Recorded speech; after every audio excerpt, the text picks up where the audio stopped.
Ашигт малтмал газрын тосны газар болон бүгд найрамд Солонгос улсын хийн аюулгүй байдлын корпорац хамтран санамж хүчигт гарын үсэг зурлаа. Ингэснээр хамтын ажиллагааг өргөжүүлэн хөгжүүлэх хүрээнд сургалт судалгаа явуулах, цаашлаад техникийн хамтын ажиллагааг хэрэгжүүлэх боломж бүрдэж байгаа юм байна.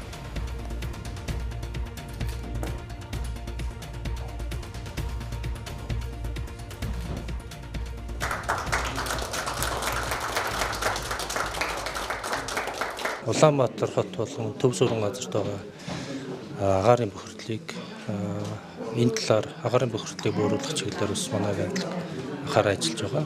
Энэ хүрээнд эхний ээлжинд эрх зүйн орчны суурь судалгааг бүгд найрамдах Солонгос улсын хийн түвшний болон Монгол улсын эрх зүйн зохицуулалтын ачаал судалгаа хийхээ. Тэгээд энэ хүрээнд ард иргэдэд хийн түвшийг бас аюулгүй байдлаар ашиглах талаар нь бас мэдээлэл өгч ажиллах ийм зорилготой. Өнөөдрийн энэхүү бэлэгт сайн өдрөө Монголын ашигт малтмал газрын тосны газартай хамтран ажиллах тухай санамж жижиг байгуулсандаа баяртай байна. Энэхүү хамтын ажиллагаа нь цаашдаа Монгол Солонгос хоёр улсын хамтын ажиллагааны гишгүүр болж өгөх юм а. Монгол улсын хувьд хатуу төлшийг хийн түвш рүү шилжүүлэх бодлого хэрэгжүүлж байна. Үүний хүрээнд Монгол улсын ард иргэд илүү тав тухтай, байгаль дээлтэй төлшийг хэрэглэх боломж бүрдэж байна. Энэ төлшийг хэрэглээнд нэвтрүүлснээр аюулгүй байдлыг хангах нь маш чухал байдаг.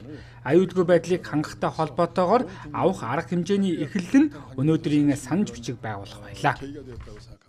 Цаашлаад шатдаг хийн хангамж, хадгалалт, тээвэрлэлт, түгээлт, ашиглалтын үеийн аюулгүй байдлын талаар урт, дунд, богино хугацааны сургалт семинар тогтмол зохион байгуулахаар боллоо.